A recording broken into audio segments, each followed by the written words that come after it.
sait respecter le bien d'autrui. Pourquoi? Parce que la vérité, la conversion ne donne pas tout. Si la conversion est venue trouver un cœur impoli, même dans l'église, il sera impoli.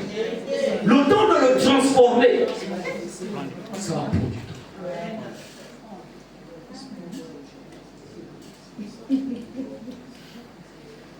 Amen. Amen. Chers parents, ramenez, retrouvez l'autorité que Dieu vous a donnée, s'il vous plaît. L'ennemi est méchant. Ce que vous tolérez, quand l'ennemi va se lever pour vous faire du mal, vous n'aurez pas assez de puissance parce que vous aurez toléré cela. Transmettez vos valeurs dans vos maisons.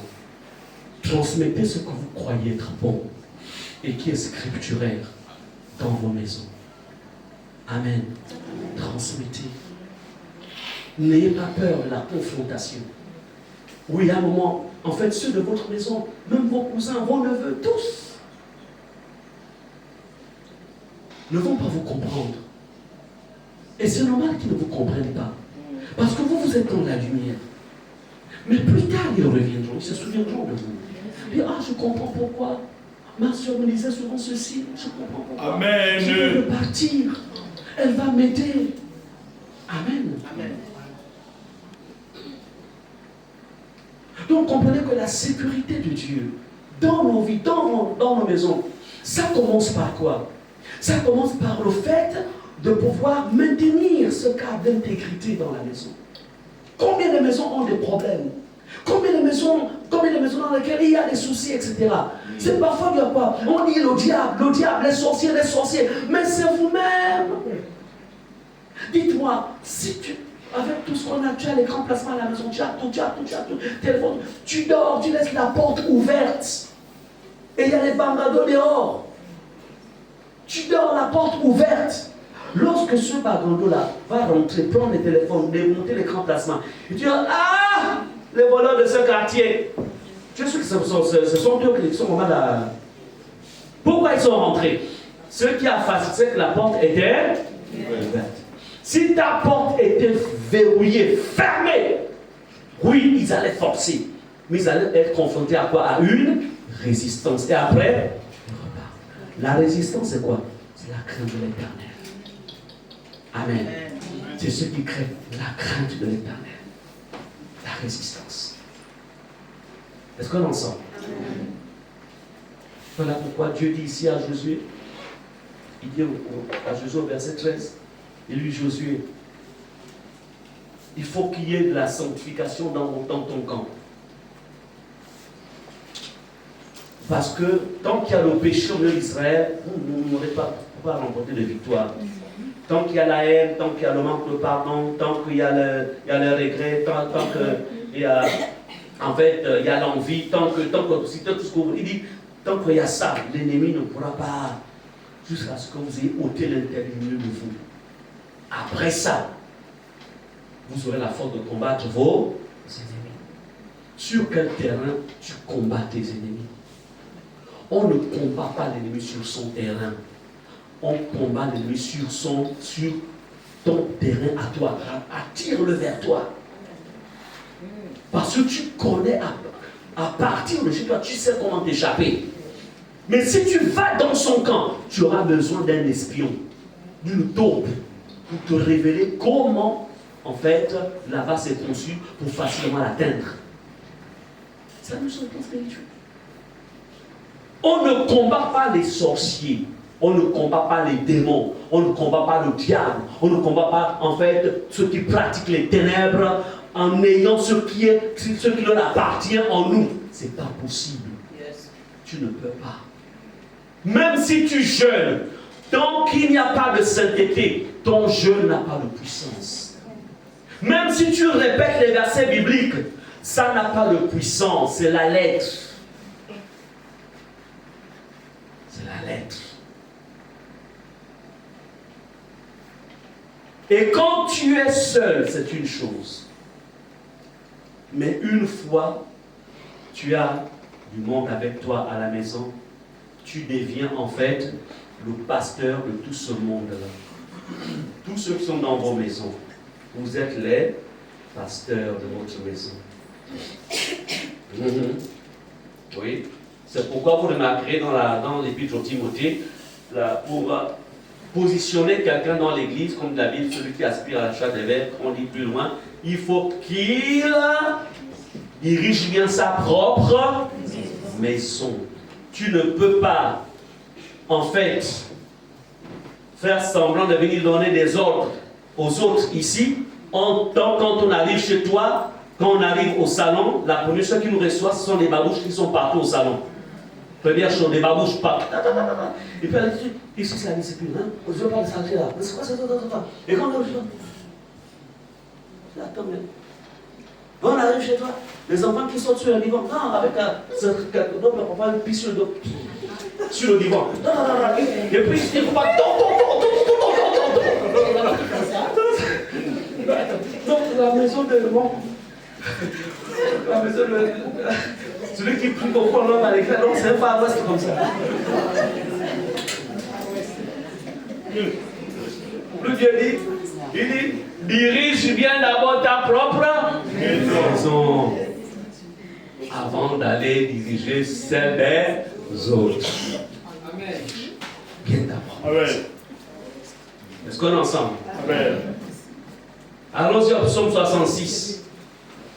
Donc, versets 18 à 19. Psaume 66, versets 18 à 19. Vas-y, ancien. La parole de Dieu déclare: si j'avais conçu l'iniquité dans mon cœur, le Seigneur ne m'aurait pas exaucé. Mais Dieu m'a exaucé, il a été attentif à la voix de ma prière. Amen. Amen. Que dit la parole ici? Dit, si j'avais conçu l'iniquité dans mon cœur, le Seigneur ne m'aurait pas exaucé.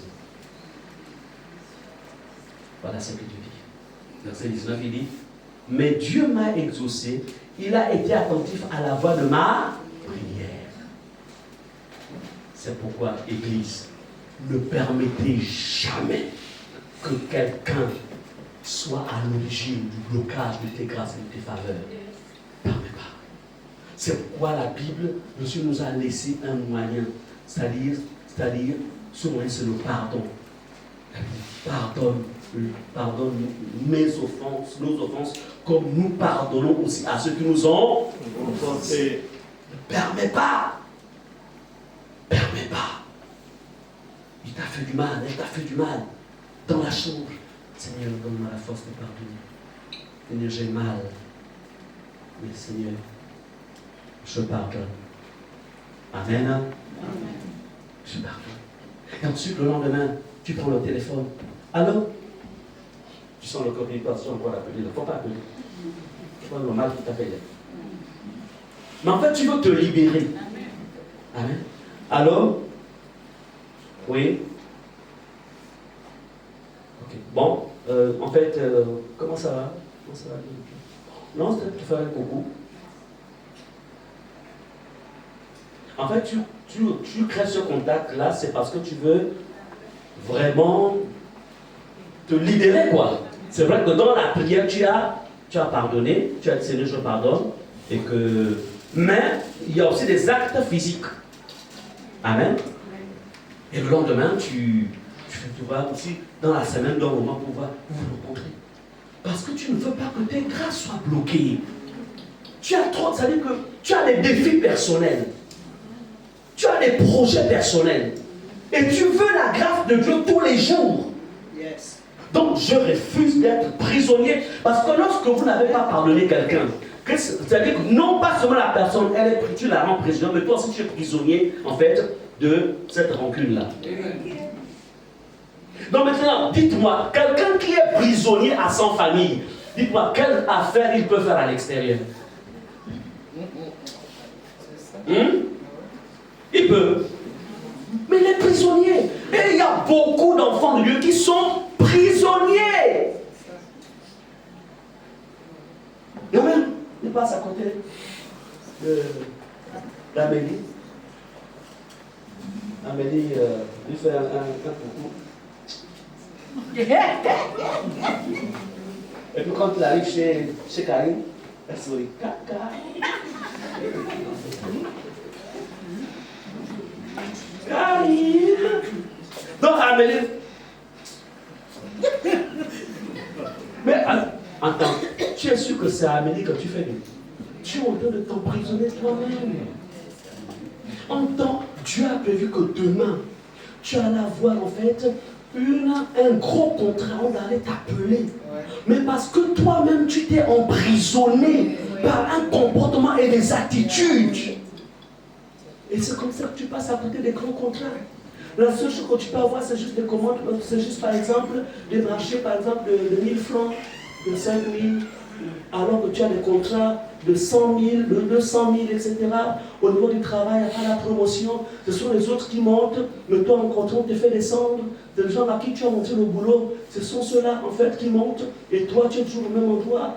Pourquoi? Parce que tu es prisonnière. Cessez d'être prisonnier des gens. Amen. Il faut libérer les gens, il faut les libérer. Il faut relâcher. C'est vrai, ce qu'il a fait n'est pas bien. Mais dis-moi, quel est le péché que quelqu'un a fait contre toi qui peut être supérieur à ce que Jésus a enduré? Qu'est-ce qui peut être supérieur? Il faut pardonner. Pourquoi? Parce que tout simplement tu veux réussir dans ta vie. Et il n'y a pas que toi, il y a les enfants. Il y a des bénédictions à venir. Est-ce qu'on est ensemble? Amen. Ici, c'est un principe qui nous est donné ici. Il dit, si j'avais conçu l'iniquité dans mon cœur, si j'avais conçu le péché dans mon cœur, il y a deux types de péchés. Il y a les péchés qu'on voit et il y a les péchés qu'on ne voit jamais.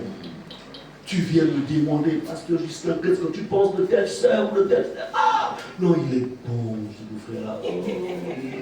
C'est dit que si j'en avais 10 comme ça dans l'église, c'est sûr que l'église, là, serait déjà. Mais vous savez, la Bible dit, il y a des péchés de certains qui se révèlent tout de suite. Mais il y a d'autres, il faut attendre 20 ans. 20 ans pour que ça se révèle. C'est pas au début, là, ça j'ai trouvé vraiment. Mais c'est 20 ans après. Amen. Oh, 5 ans, 10 ans. Oh, il était comme ça. C'est-à-dire que tu enlèves les examens. Peut-être que je m'en rappelle. Pourquoi? Le cœur. Garde ton cœur plus que toute autre chose. Ne permets pas que quelqu'un bloque ta destinée. Ne permets pas. Amen. Ne permets pas. Il faut libérer. Il faut pardonner. Il faut relâcher. Même si c'est dur. Dis Seigneur, viens à mon aide. J'ai un avenir. J'ai des projets. J'ai des rêves. Et mes rêves ne peuvent s'appliquer qu'avec Dieu lui-même. Amen. Avec lui, nous faisons des exploits. Est-ce qu'on est ensemble? Amen. Donc, on va prendre un dernier verset, Jean 14, verset 29 à 30. Jean 14, verset 29 à 30. La parole de Dieu déclare: Et maintenant, je vous ai dit ces choses avant qu'elles arrivent, afin que lorsqu'elles arriveront, vous croyez. Je ne parlerai plus guère avec vous, car le prince du monde vient. Il n'a rien en moi. Amen. Amen.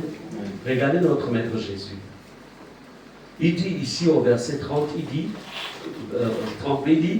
car le prince du monde vient, qui c'est Satan. Ce monde, la terre dans son ensemble. Jésus appelle Satan, il dit le prince de ce monde.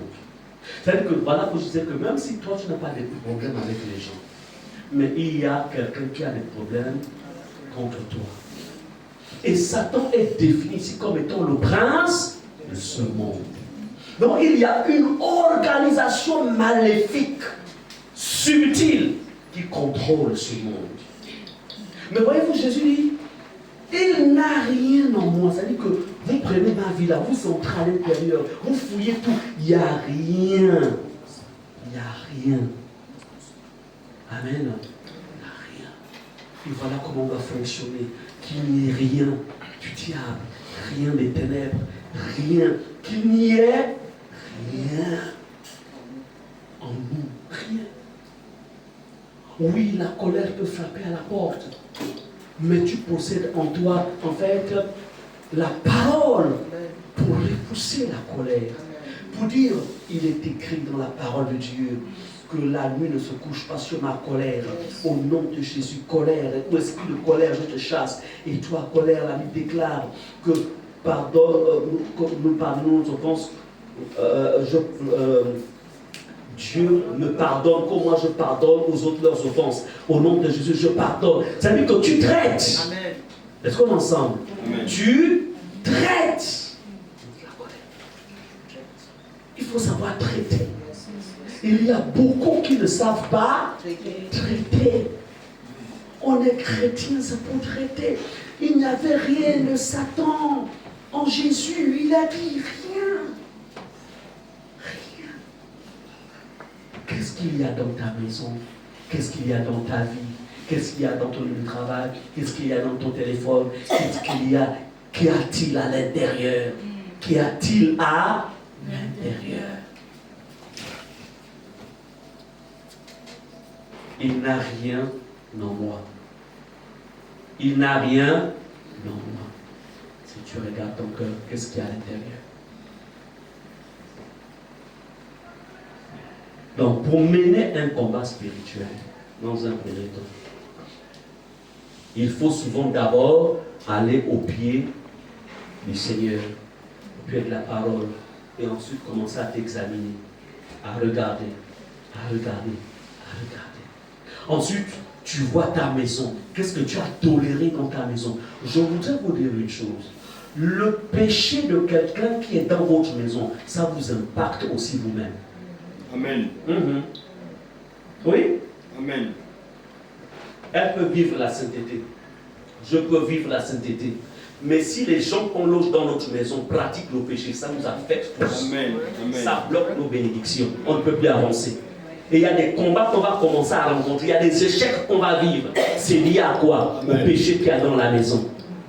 Donc ne pensez pas que le péché que vous tolérez dans vos maisons-là, ça affecte seulement les personnes. C'est ça, c'est pas ça. Tant qu'il est dans ta maison, tant qu'elle est dans ta maison, tant qu'ils sont dans ta maison, ils vont être des facteurs de blocage de votre élévation. Amen. C'est ce que vous oubliez. Mais posez la question à Josué. Ce n'était pas Jésus qui a péché, au passage qu'on a lu. Ce n'était pas lui. C'était un soldat. Dieu a donné des ordres. Quand ils ont détruit Jéricho, qu'est-ce qu'il va faire? Il s'appelle encore comment? Quand il va voir un lingot d'or, le gars a aimé le lingot d'or. Il va prendre, il va cacher. Dès qu'il a pris le lingot d'or, alors que Dieu avait dit que tout ce que vous trouvez là-bas, vous devez tout détruire, vouer par exemple. Personne ne prend même une aiguille. Le gars, il prend le lingot d'or, il va cacher. Le grand homme de Dieu, Josué, vivait dans la crainte de Dieu, dans la sainteté. Le lendemain, ils vont en guerre. Le gars, il dit, on va remporter la guerre. Il dit, ça ne vaut pas la peine de faire sortir toute la troupe des militaires. C'est un petit village, on va prendre dans le 4-6. Mais quand ils arrivent, ils rencontrent la résistance. Il y a des morts. Josué me dit, oh, qu'est-ce qu'il arrive? Non. Il va consulter Dieu, dit, il y a le péché dans la maison. Il y a le péché dans la maison. Le péché toléré dans une église, ça bloque l'église. C'est pourquoi on ne peut pas tolérer le péché dans l'église. Est-ce que vous comprenez cela? Amen. Donc, à un moment, chers chrétiens seront matures. Beaucoup de chrétiens aujourd'hui accusent. Ils accusent. Et on va surtout accuser le diable. C'est le diable. Ce sont les démons, ce sont les sorciers de la famille. C'est honteux. Ma vie là, c'est honteux. Mais qu'est-ce qui leur donne accès? C'est vrai qu'ils ont été à l'œuvre derrière, mais pourquoi ils n'ont pas rencontré une résistance? Pourquoi ils n'ont pas rencontré un mur qui les amène à se dire, mais le type là, c'est comment on n'arrive pas au point où ils vont dire, on va un peu chercher le Jésus de l'homme là. C'est un problème, l'Église est devenue faible aujourd'hui. Pourquoi? À cause de la tolérance au péché. La tolérance. Bien-aimés, je peux vous dire une chose. Avant même que je ne sois pasteur, j'étais déjà rigoureux avec ma propre vie. Je ne savais même pas que j'allais devenir pasteur, mais maman sont là, pas vous prendre témoignage. Mes petits frères étaient encore tout petits, n'avaient pas encore toute la conscience de la conversion, etc., à mon niveau. Mais j'ai été rigoureux dès ma jeunesse en Christ. Rigoureux. Je n'avais peut-être pas le pouvoir dans toute la maison, mais la sphère qui était la mienne, je ne tolérais pas le péché. Je ne tolérais pas. Quand j'étais dans le monde, j'étais avec vous connaissez Claude qui était avec nous ici. On faisait des saletés ensemble. Des femmes là, on faisait des saletés ensemble. Quand j'ai accepté Jésus, j'ai dit frère, à partir de maintenant, lui il a accepté Jésus très tard. J'ai dit frère, la chambre là, elle est devenue un peu le sanctuaire de Jésus. Donc, ici, là, il n'y a plus les choses qu'on faisait avant là, que tu peux venir faire ton corps ici. C'est fini. Ici, ça s'appelle la prière, c'est la louange, c'est Jésus. Parce que, pour qu'une femme rentre ici, il faut qu'il y ait mariage. Donc, il n'y a pas, toi tu n'es pas marié, moi je suis donc maintenant en Christ. Donc, il n'y a plus ces choses-là dans la chambre ici. Et il s'est plié. Je n'ai pas dit non, de toute façon, c'est moi qui suis en Christ. Lui, quand Dieu le touchera, il comprendra. Mais le point, c'est que c'est moi qui avais autorité sur la chambre. Et je disais, c'est pour dire, frère, je t'aime bien, nous nous aimons bien, mais là, pas d'abomination ici. Et ma rigueur, ma discipline l'a amené plus tard à chercher Jésus. Amen. Amen. Donc la rigueur ne vient pas parce qu'on est pasteur d'abord. Ça commence à partir de l'ABC de la foi chrétienne. Est-ce qu'on est ensemble? Amen. Bien-aimés, je voudrais vous dire, la crainte de l'Éternel, c'est le socle de votre sécurité. Il y a des combats que vous allez esquiver, mais que les anges combattront pour vous, parce que tout simplement, vous avez relevé la crainte de Dieu.